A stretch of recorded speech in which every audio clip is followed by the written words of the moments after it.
Hello, everybody. This is Dave Sullivan, Equalizer, right here with Big Mo, drinking at Mo's, having a great time talking wrestling, football, and a bunch of great stuff with this man. Join in, enjoy the show.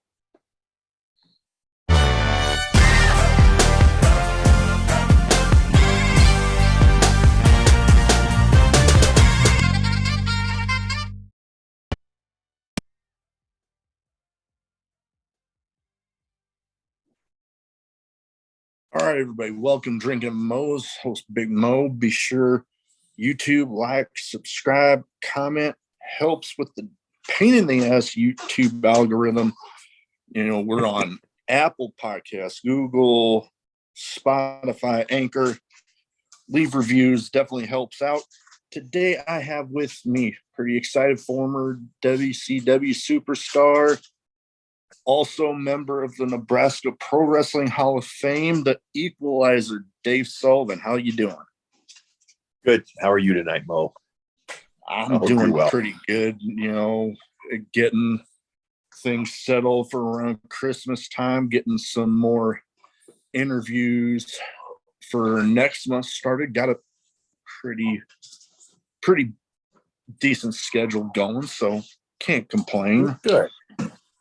But I'm definitely excited. I actually got one of my bucket list ones that I never thought I'd get. Me being Who's that? A fan of the death match style of wrestling, the wrestler Matt Tremont. Oh, okay. Good deal. I actually got him scheduled for next month, so I'm pretty excited. But good for you. Oh yeah, I'm so pumped. Anyways, first thing I like to start off with everybody with is what got you started as a fan, and then what got you started making the leap into the business. Well, I kind of growing up watched a lot of the AWA because that's what was in Omaha, at that time. And so liked it then and enjoyed it. And I was always in athletics, I football and did wrestling both. And amateurly, and then I was in college and everything. So I mean, kind of a fan. And then I got in, and then when the NFL didn't work out, I got into coaching, and kind of still kept an eye on it, but wasn't thinking about doing it. And then I ran into a Harley race when I was down there recruiting at Washburn University. And he talked me into it and said, why don't you come out and train? So I started training with Bob Geigel and him, and mostly Bobby Geigel. And then eventually went up to Portland with a grappler and finished my training and started working up there with him and Don Owens and Piper. So that's kind of how I just kind of came into it. Yeah. Kind of lucky, kind of fortunate. No, definitely. Harley, he's a Harley Piper, two big legends there. But two of the biggest, right? Two of the best heels ever. Two of the best one. When you talk great heels, they both are great heels. Oh yeah, no, that is for sure. And both actually have history in WCW or Georgia Championship Wrestling, Jim Crockett. But when you were there was a lot of years where, looking back on some of the documentaries that have been done, that was some kind of crazy years for WCW. A lot of, people talking about attendance and, leadership changes and all that. What was it like being part of the locker room back then? I mean, before Hogan came in, it was pretty not bad at all. I mean, the thing is, there's always a lot of change, bookers and everything there. For some reason, I just don't think they had a great leader, because it was kind of one of Turner's side businesses. You know what I'm saying? It was underneath this management. And so they put the Pizza Hut guy in charge of it once. He didn't have a clue. So, I mean, that's probably where it started, just not consistent, good leadership at the very top of the organization. But locker room, the boys were good. I mean, Hogan kind of, when he came in, he locker room by himself. So he wasn't really part of the group. You know what I'm saying? Oh, so, yeah. But overall, I have no complaints for the boy. I mean, overall it was pretty good. Oh, that's awesome. Speaking of Hogan, there was a time there where you were teaming up a lot with him and Sting after you teamed up with Kevin Sullivan, what was it like, teaming up with, Hogan, Sting, and those times? Is, I mean, people can look back on, they got the network on Peacock and can go back and watch some of these matches with, I mean, for the, he might not have so many, backstage good memories with a lot of people, but out front, in front of the camera, I mean, people still talk about him and Sting. Mm-hmm. Oh, well, Sting's still wrestling in that one organization. He still comes out. AEW. AEW. So, I mean, he's still, which just totally amazes me. He's the same age as I am, in his 60s, and he's still out there doing this stuff, which is just crazy. I hope his body lasts, because that's hard on your body, especially at that age. But Sting's a great guy. Hogan, I got along fine with Hogan. He's Hogan, Yeah. He thinks that character's real for some reason. I don't know why. But it was good. It was good to work with him. I mean, I have no complaints, but he's just different. You just take him for what he is. Oh yeah. No, there's some people that, the character kind of bleeds over into real life. Oh yeah. So I can understand that. And, you talk about Sting, and Lord, some of the stuff that he's been doing down there in AEW, jumping off all this stuff. I'm like, man. And he's had both done. And I mean, and he's had back issues. I just, I worry for him. Yeah, no, I can definitely understand that, because, I'm happy for him that, WWE kind of, the in-ring aspect of it probably didn't end the way he would have liked. So it did either. I agree there.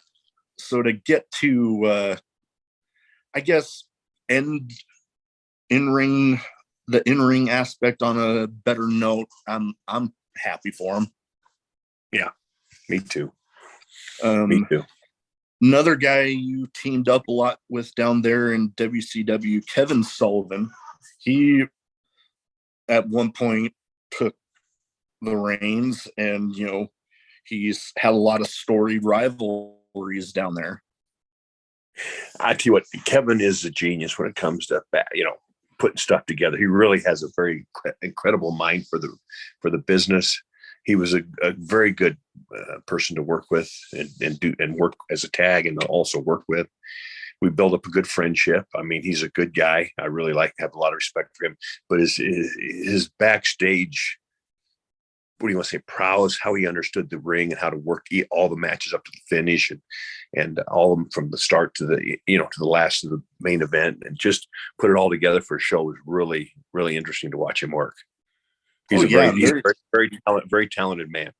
Oh, that is for sure. You can't take that away from him. And, you bring up people with good minds for the business, geniuses. WCW, they did have, some pretty good ones at the helm there between, himself and Dusty Rhodes. Right. Oh, the biggest mistake WCW made was they give Hogan creative control. Yeah, that was the biggest mistake they made, and they look back, they probably regret doing that. Yeah, I can see that, because you get people being able to turn down stuff, and then it's like you're having to scramble around, and it just leads other people to be like, well, if he can do that, then I can. And right, it just leads to chaos. It did.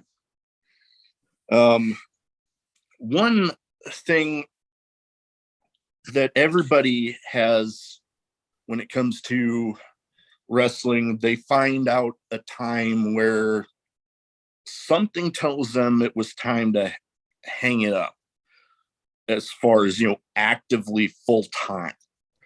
When did that come to realization for you?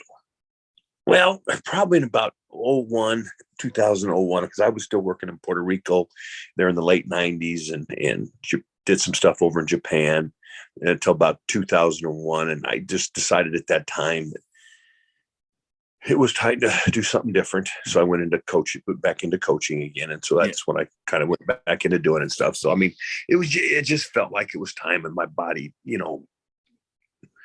it was in good shape. It just wasn't, you're just like, well, it just something come over me. It was time. Yeah, no, like I said, everybody has that time where, more often than not, it's the body telling them, I might need to at least tone it down. Right. But even then, you've had some involvement with MWA recently. Right. And it's been fun to do that again. I can imagine. I was there the night of the latest Nebraska Pro Wrestling Hall of Fame inductions, and you had a little bit of a run in there. That looked pretty fun. Yeah, it was. I didn't realize you were there. You have to say hello next time when you're there. I did, actually. Okay, you probably did. For the show. Okay. But yeah, no, next time, definitely. Okay, appreciate that, man. But yeah, so MWA, they're ran by Brian Blade. They kind of they've been traveling a little bit as of late. I've been seeing shows out in Illinois, and they've got their pretty decent shows they seem to be running there in Lincoln. Mm-hmm. And you said it's been pretty fun being back and being involved somewhat. Yeah, it is. Be around the boys again. Oh yeah. How would you describe your involvement with them? Are you come in and you do like little guest spots here and there? Yeah, kind of stuff like that. And yeah, just, Brian's kind of given me a great opportunity to be around the guys again and him. And it's kind of fun kind of doing guest spots and coming in there and doing that and being around the fellas. I enjoy that. Oh yeah. And it's good to be around these young guys, see them. It's good to be around the young wrestlers too, because they'll sit there and ask you questions, and you're there to help them. Oh yeah, and when you have somebody like you that's been on the national scale and international, who better than to sit under the learning tree of somebody that's been on those stages. But and you mentioned getting back into coaching, and I've also noticed some you have stuff on YouTube, kind of podcasts, interviewing different coaches. What has that been like for you, being running that and getting to talk to some of the people that you get to talk to for that? Oh, I really enjoy the heck out of it. Coaching was part of my life, and we lost a good coach, and I used to go down to his camp when I was at Dan a lot. He was a good guy at Texas Tech, Mike Leach. I felt bad about that because I just heard about that. Like 61 years old. It's too bad, But so I mean, the same thing. I enjoy the coaches and talking to them about their program, see what they do different between each other, and how they get the kids to get buy-in and be part of the program and fit into their schemes and all that stuff. So I enjoy the heck of it, just like I enjoy I've always been an athletic, so I enjoy talking to the wrestlers in the same way. It's good camaraderie, visiting with people and helping them out and just seeing how they do things. Well, yeah, and people don't often think of, at least on the high school level, Nebraska. Sorry, dog being crazy, but you don't often think of Nebraska, at least on the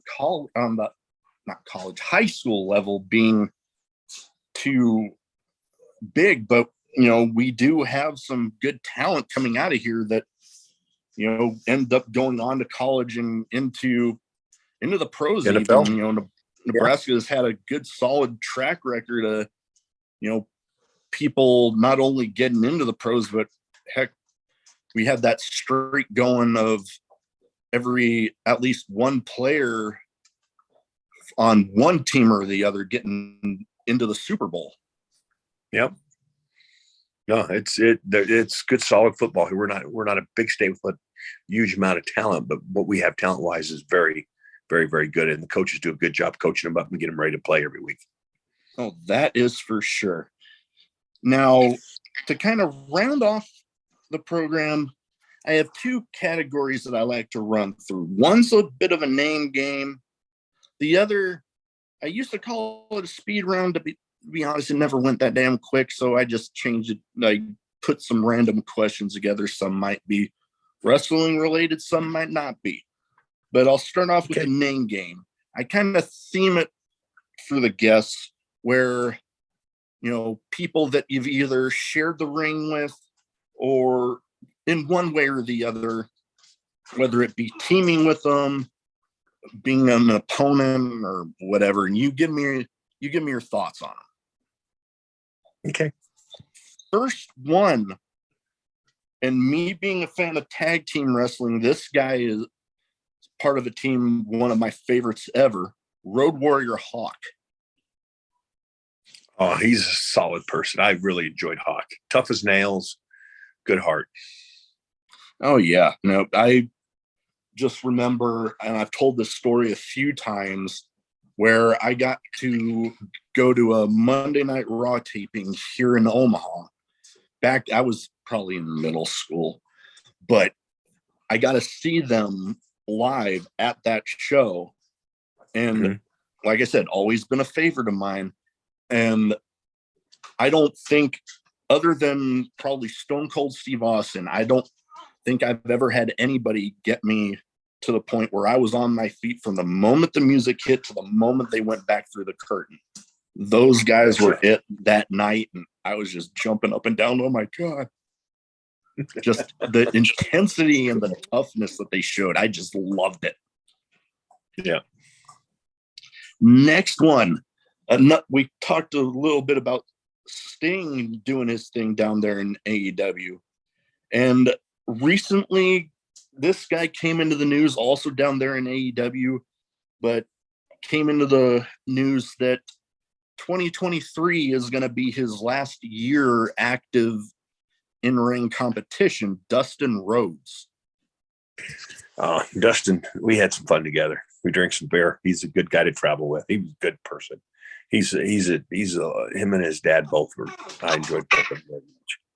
Oh yeah, no, I've heard plenty of amazing the different characters he pulled off. Oh God, yeah. They always he went from a cowboy to a giant.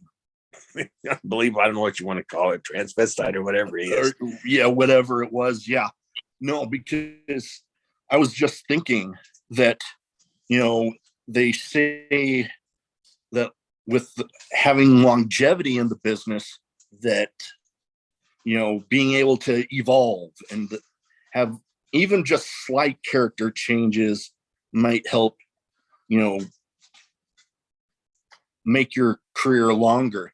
And he has very much had that, going from, like you said, kind of a Southern cowboy type thing to gold dust and back to the natural and all that. He's had one hell of a career, that is for sure.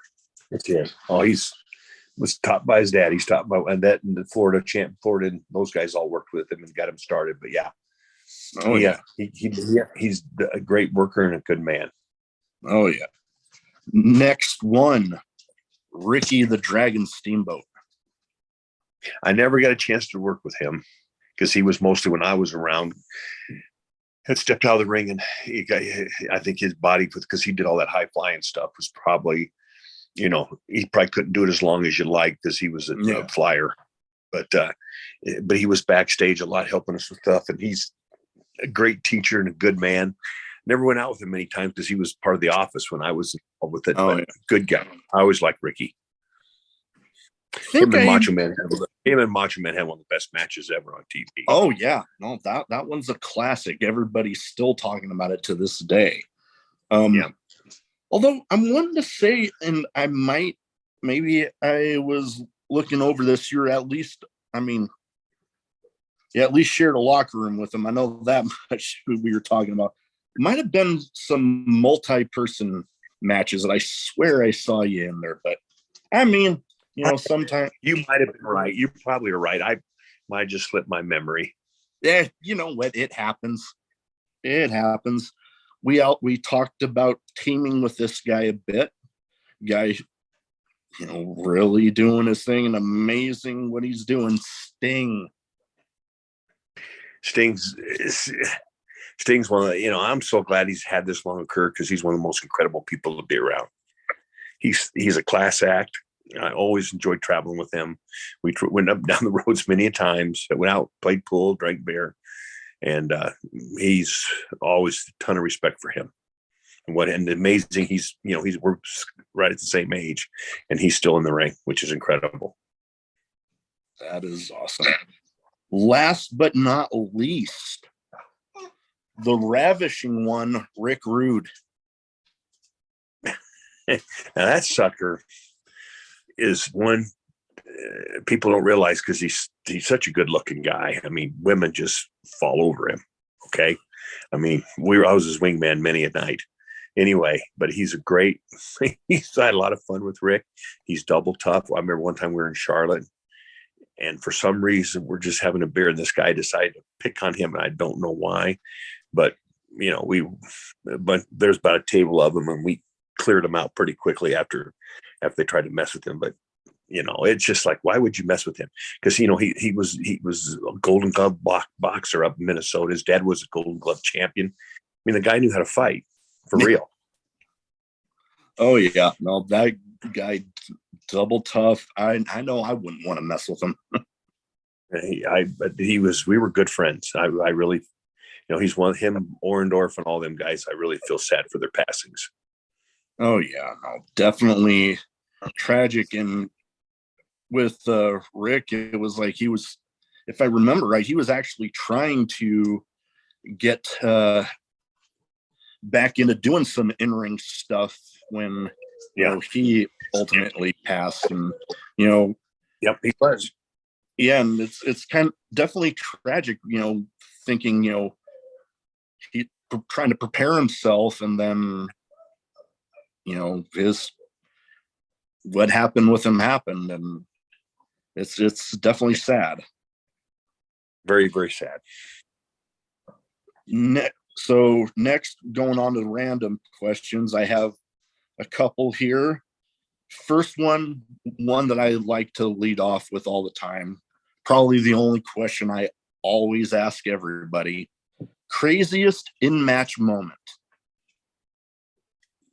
Oh, it would be up in Japan with Norton, with Scott, just because he's big physical and I'm big physical. We went at it pretty hard and he nailed me once and he was coming at me, but didn't mean to, but I caught him just right and tore his tricep. He had to have surgery, but it was an accident. It was an accident ring moment, but it's just because you had two big physical guys over there. In Japan, it's a little more laid in than it is here in America. Yeah. So, I mean, we that night it was a big show in front of a bunch of people. So we kind of got our emotions a little bit, but he's still, Scott's one of my best, a good friend of mine. Son always was. We traveled up and down the roads and worked a ton in Portland too. Oh yeah, no, that you bring up the style over there in Japan, and it is very much like Japan strong style.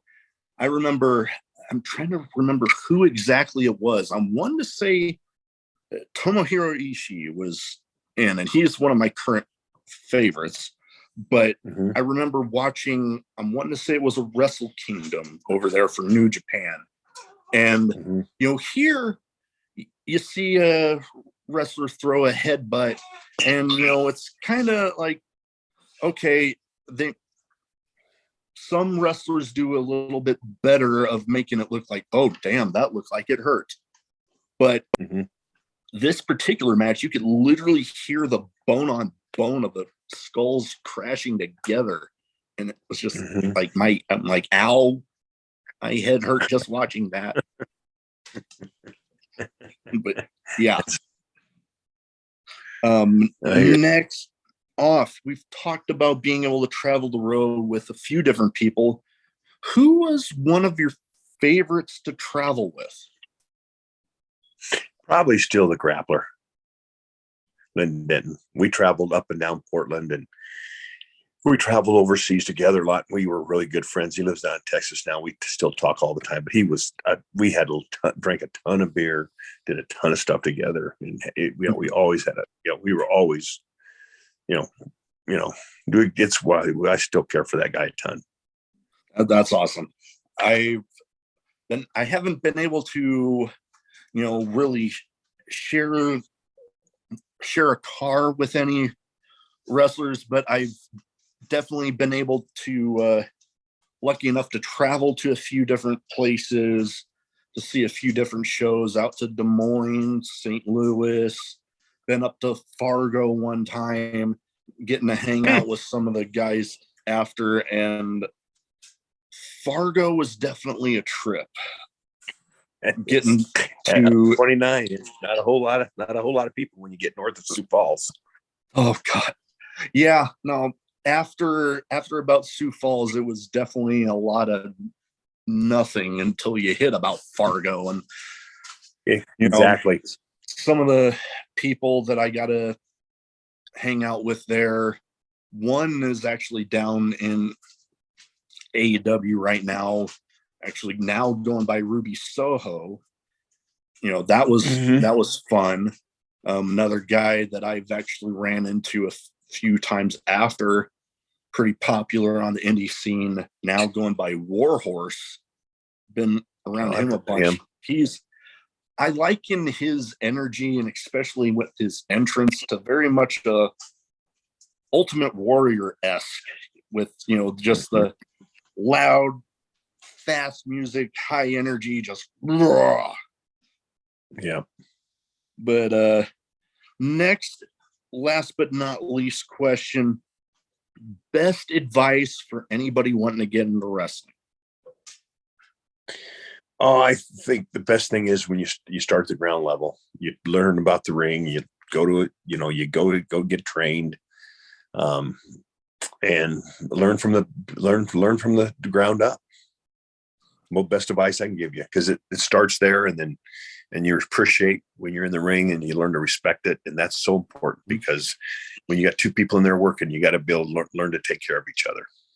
Oh yeah, that's always the top thing, because when you're in there, a lot of people don't realize that what goes into even just putting together the ring, because they think that it's kind of like flexible like a trampoline.